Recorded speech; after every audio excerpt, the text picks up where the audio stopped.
En México, existe una historia que nadie quería contar.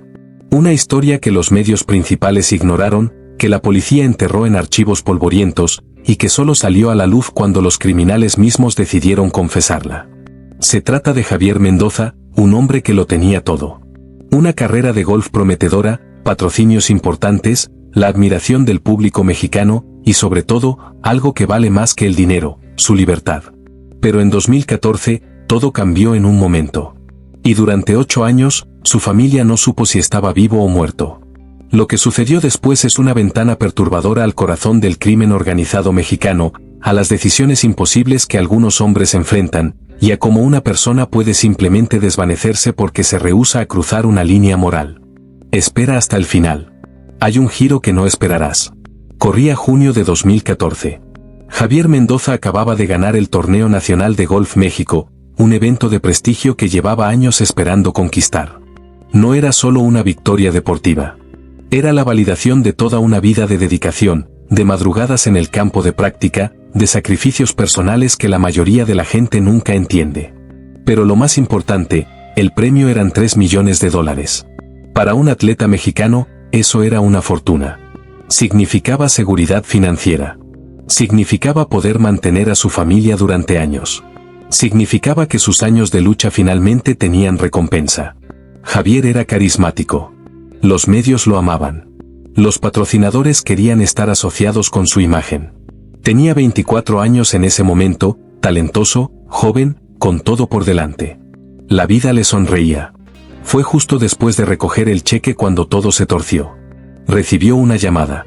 Una llamada de alguien que dijo ser un contacto financiero importante. La voz al otro lado del teléfono era educada, profesional, casi corporativa. Pero las palabras que pronunció fueron todo menos comerciales. Le explicaron que tenían una oportunidad especial para él. Una forma de hacer crecer ese dinero de 3 millones de una manera exponencial.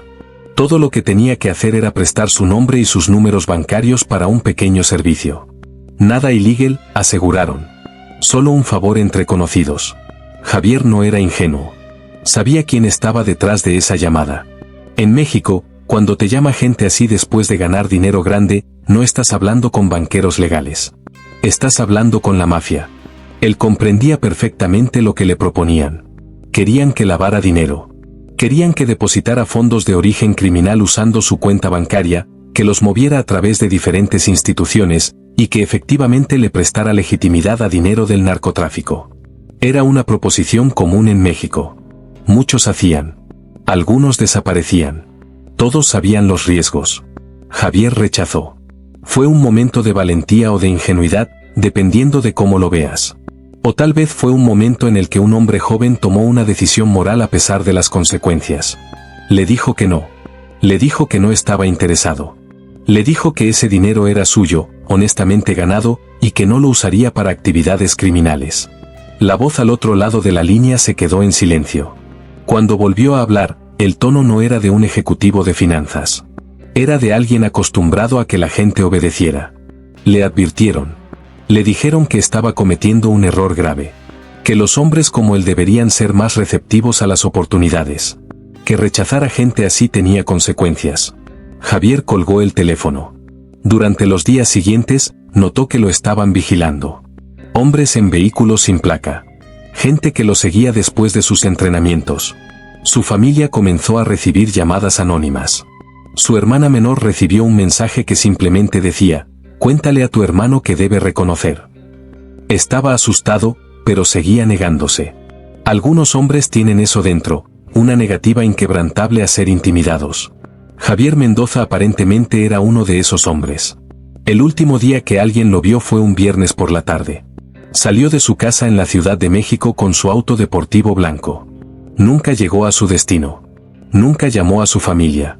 Simplemente desapareció. Su madre esperó 3 horas, luego 6, luego 12. Cuando llamó a los amigos de Javier, todos decían lo mismo: no lo habían visto. A las 6 de la mañana siguiente, presentó una denuncia de persona desaparecida. La policía fue lenta en responder. La policía mexicana, en muchos lugares, está conectada con el crimen organizado, o al menos intimidada por él. Cuando desaparece alguien vinculado a conflictos con carteles, La policía frecuentemente no investiga demasiado agresivamente. Es demasiado peligroso. Es demasiado complicado. Los medios de comunicación cubrieron la historia durante 3 días. Luego pasó a la siguiente noticia. La familia de Javier contrató detectives privados.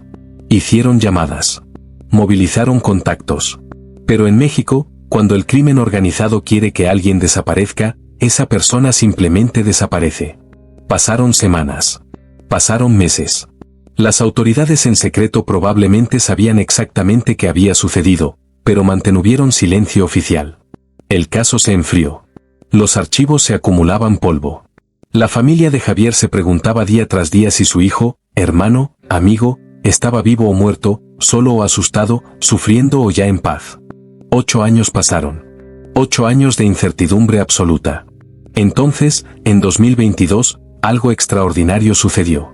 Miembros de una célula criminal menor fueron capturados por autoridades federales en una operación no relacionada. Bajo interrogatorio, y posiblemente a cambio de reducir cargos, comenzaron a soltar información sobre otros casos. Información que los carteles sabían pero que las autoridades buscaban confirmación. Uno de esos detalles fue sobre Javier Mendoza. Confesaron que lo habían secuestrado. Explicaron que fue un acto ordenado por niveles superiores de la organización. Fueron claros sobre por qué, porque se negó a prestar su nombre para operaciones de lavado de dinero. Porque un hombre joven y talentoso les dijo que no. En el mundo del crimen organizado, eso es imperdonable. No se trata del dinero. Se trata del respeto. Se trata de mantener una estructura jerárquica donde todos obedecen. Si alguien dice que no, si alguien se atreve a rechazar, entonces otros pensarán que también pueden rechazar. Entonces el sistema colapsa. Así que debía servir como ejemplo. Confesaron que lo retuvieron durante 3 meses. Que lo interrogaron. Que le ofrecieron múltiples oportunidades de cambiar de idea. Pero Javier, según sus relatos, se rehusó constantemente. Se rehusó a colaborar, se rehusó a lavar dinero, se rehusó a convertirse en cómplice. Entonces, no había razón para mantenerlo vivo. Lo que sucedió después es lo que los criminales describieron como un acto de limpieza. Su cuerpo nunca fue encontrado. Fue desaparecido de la manera más completa posible. Cuando esta información llegó a la familia de Javier, fue devastadora, pero también fue una respuesta. Después de 8 años de incertidumbre, finalmente sabían. La agonía de no saber fue reemplazada por la agonía de saber exactamente lo que había sucedido. Pero la historia no termina en tragedia. Termina en algo más importante. La confesión de estos criminales llevó a investigaciones adicionales. Llevó a que se documentara no solo el caso de Javier, sino también una red más amplia de crímenes de lavado de dinero, de intimidación, de desapariciones forzadas. Los detalles que proporcionaron ayudaron a los investigadores a construir casos contra superiores en la cadena criminal. El acto de valentía de Javier, su negativa a ser corrupto, su disposición a enfrentar intimidación, finalmente resultó en que se persiguiera a los responsables. No todos fueron condenados. La corrupción en el sistema judicial mexicano es profunda. Pero algunos enfrentaron justicia. Lo más importante es que el caso de Javier Mendoza se convirtió en un símbolo. Se convirtió en la historia de un hombre que se rehusó a comprometerse su integridad, incluso cuando la alternativa era desaparición y muerte. En una región donde la corrupción es normalizada, donde la mayoría de los atletas exitosos simplemente aceptan el dinero criminal que se les ofrece, donde el pragmatismo supera la moral, Javier fue diferente. Su familia estableció una fundación dedicada a honrar su memoria. Ahora trabajan con organizaciones anticorrupción y ayudan a otras familias cuyos seres queridos han sido víctimas de la violencia criminal. Han dado charlas en escuelas, en universidades, contando la historia de Javier, enseñando a jóvenes mexicanos que hay un precio por la integridad, pero hay un precio aún mayor por perderla. Lo que su muerte reveló al público mexicano fue la profundidad del problema. El hecho de que un atleta joven, exitoso, talentoso, pudiera simplemente ser borrado del mundo porque se rehusó a cooperar con el crimen organizado, mostró exactamente cómo funciona el sistema. No es solo que el crimen organizado sea poderoso. Es que tienen la capacidad de hacer desaparecer a la gente, y el gobierno es demasiado débil o demasiado corrupto para detenerlo. 8 años de silencio. 8 años en los que la familia de Javier no supo nada. 8 años en los que pudo haber estado vivo en una celda, pudo haber estado muerto en una tumba sin marca, pudo haber estado en cualquier lugar. La incertidumbre es una forma de tortura, y fue lo que la familia de Javier experimentó por casi una década. Cuando finalmente salió la verdad, algunos medios internacionales cubrieron la historia. Fue mencionado en documentales sobre la violencia en México. Su caso se convirtió en un estudio de cómo el crimen organizado funciona, de cómo las personas ordinarias son capturadas en su maquinaria, de cómo el dinero, el poder y la falta de Estado de Derecho crean un ambiente donde desapariciones y asesinatos son simplemente un riesgo de vivir. Pero aquí está lo que realmente importa. Javier Mendoza, aunque nunca vio justicia de manera personal, aunque su vida fue arrebatada, aunque su familia experimentó años de agonía, logró algo extraordinario. Su negativa se convirtió en un símbolo de resistencia. Su muerte se convirtió en un catalizador para cambio. Es fácil mirar una historia así y pensar, esto nunca sucedería conmigo. Yo sería más cuidadoso. Yo sería más pragmático. Pero la verdad es que Javier no buscó ser un héroe. Simplemente se rehusó a ser cómplice. Simplemente dijo que no cuando la presión fue aplicada. La pregunta que su historia plantea es universal. ¿Qué harías tú en esa situación? Si te ofrecieran dinero para comprometer tu integridad, si fueras amenazado, si la presión fuera casi insoportable, ¿dirías que no? ¿Aceptarías las consecuencias? ¿O harías lo que la mayoría hace, lo que te permite vivir, lo que te permite sobrevivir? Javier eligió la integridad. Y aunque le costó todo, su legado es que algunos hombres simplemente no pueden ser comprados, intimidados ni doblados. Su muerte expuso una verdad que México ha estado evitando durante años, que el crimen organizado es tan poderoso que puede desaparecer a cualquiera, y que el sistema de justicia es demasiado débil para proteger a su gente. 8 años después de su desaparición, la mafia local finalmente admitió lo que había sucedido. Pero esa admisión solo llegó porque fueron capturados por otras razones.